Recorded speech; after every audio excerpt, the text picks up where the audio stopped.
El Evangelio de San Juan nos ha llevado a la invitación del Señor de permanecer en Él. Permanezcan en mí, primero nos dijo. Nos ha dicho que si comemos de su cuerpo y bebemos de su sangre, permaneceremos en Él. Nos ha dicho que permanezcamos en su palabra. Y ahora nos llega al punto más grande: permanezcan en mi amor. Permanezcan en mi amor. Y qué hermoso que el Señor nos recuerde eso. Porque alguno puede decir: pero es que la Eucaristía yo no puedo comulgar, o yo no la entiendo. Bueno, entonces permanezca en mi palabra. Pero es que la palabra es que yo no... Bueno, entonces permanezca en mi amor. Y nadie le puede decir al amor de Dios: es que yo no... Porque ¿quién no quiere ser amado de la manera tan grande como Dios nos ama? Permanecer en Él, permanecer en el amor de Cristo. Eso nos transforma, eso nos lleva, eso nos saca cada vez más de nuestro egoísmo, nos saca cada vez más de todas nuestras limitaciones. ¿Y qué va a pasar si permanecemos en el amor del Señor? Vamos a estar en una alegría que va a llegar a plenitud. El mundo ofrece alegrías pasajeras. La alegría de una fiesta, de un trago, de un triunfo, de cositas así. Pero el Señor nos está diciendo que solamente en el amor de Él nuestra alegría va a llegar a plenitud. Y cuando ese amor permanece y llega a la plenitud, como nos dice el capítulo 15 del libro de los Hechos de los Apóstoles, no nos vamos a quedar atascados en un problema.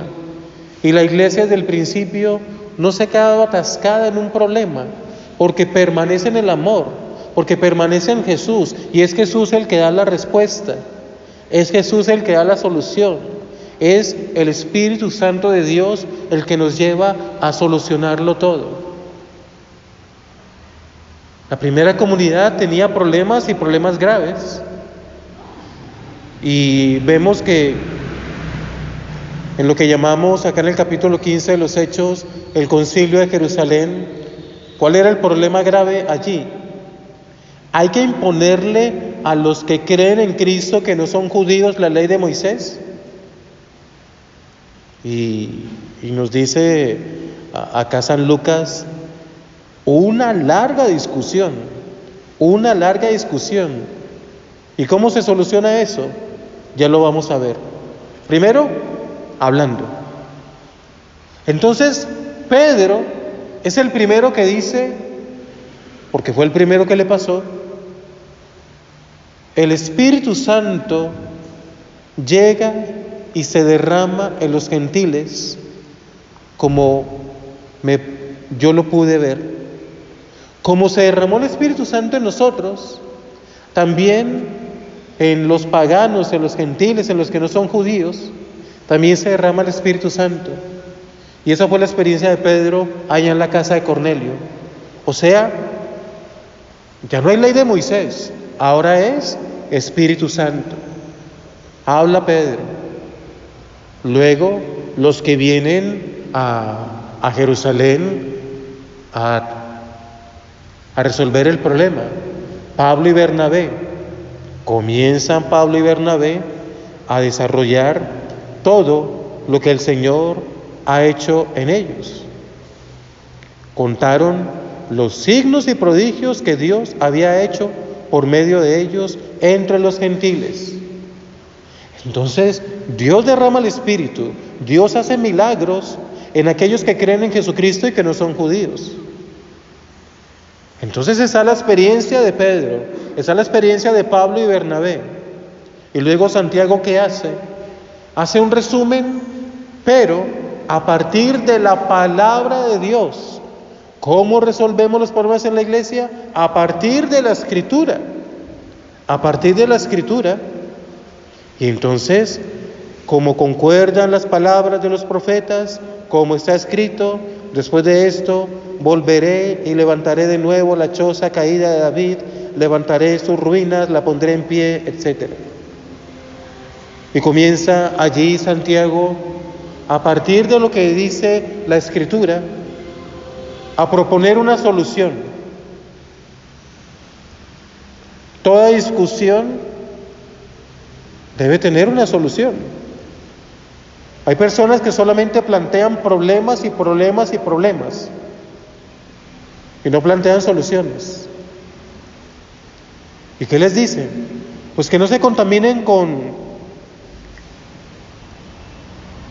los ídolos, con las carnes ofrecidas a los ídolos. Que no se contaminen con lo que otras creencias tienen. Lo que nosotros tenemos es más que suficiente. Y como ya lo decíamos, no hay necesario de diluir nuestra creencia porque el uno dice esto y porque el otro dice esto. Entonces, pues para aceptarlos a todos, entonces diluyamos a Jesucristo. No. Que renuncien a eso, a todo lo consagrado a los ídolos, y permanezcan en Jesús. Y permanezcan en Jesús.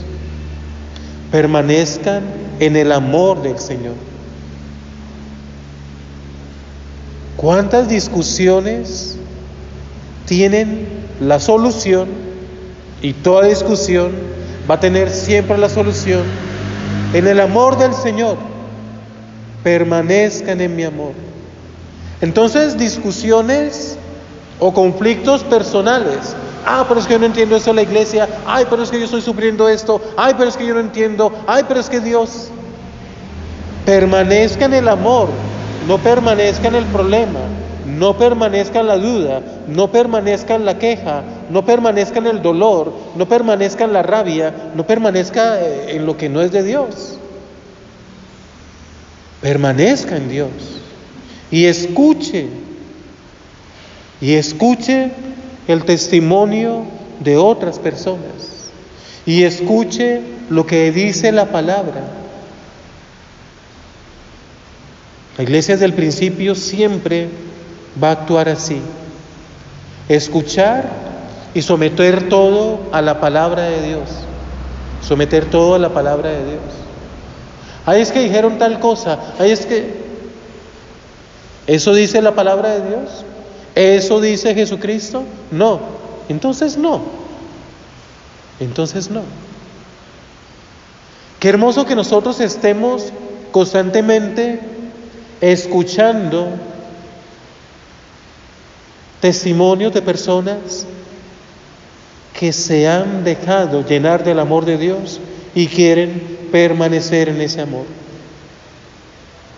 Eso nos motiva a nosotros, eso nos alienta a nosotros, pero más hermoso es que nosotros, leyendo la palabra, amando la palabra, dejemos que esa palabra nos transforme para dejar de permanecer en las dudas, en los miedos, en las cosas y personas, y permanezcamos en Cristo. El Espíritu Santo hace esa obra, el Espíritu Santo nos mueve. Dejemos que Él nos guíe para amar y hacer la voluntad del Padre Celestial. Amén.